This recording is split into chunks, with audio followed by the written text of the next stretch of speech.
So as I mentioned before, we could always do a machine polish with Pro Red. With Pro Red, we're gonna do the same thing, shaking it up. You're gonna make sure to saturate your microfiber very well. The machine we're using here is just a DA sander. In the polishing world, we call this jitter polishing. There's a lot of different names for it. You have an actual backer pad here. They're about a 1/2 inch thick of foam, and then you put your microfiber on top of it.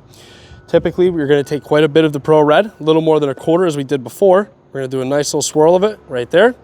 I like to take my jitter polisher, and I will actually put it up here, spin a little bit around. Get it decent so it spreads. Now we're gonna take our jitter polisher, turn it on, and we're gonna run it over this area. If it does start to dry up, typically I have to apply it twice because this microfiber absorbs so much of the liquid.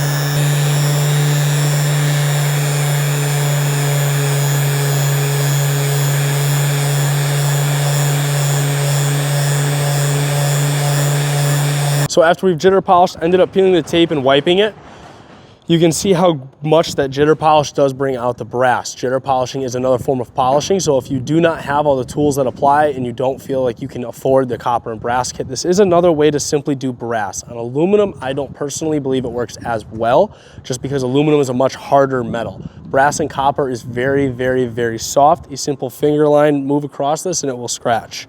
But if you were looking to get your equipment to look better, that is a simple way of doing it. It does take a little more time, a little more elbow grease, but as you can see right here was very quick, very efficient, no elbow grease. Here you have a lot of elbow grease, and I truly do believe as a professional you could achieve this shine here.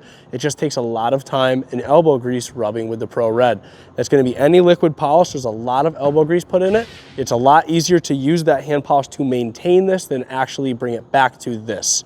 Now using the tool, the jitter polisher or the DA sander with a interface pad as a jitter polisher, we call it in the polishing world. It does achieve that shine, not as fast, but with a little less elbow grease than this and a little quicker than this, it does achieve that shine very well.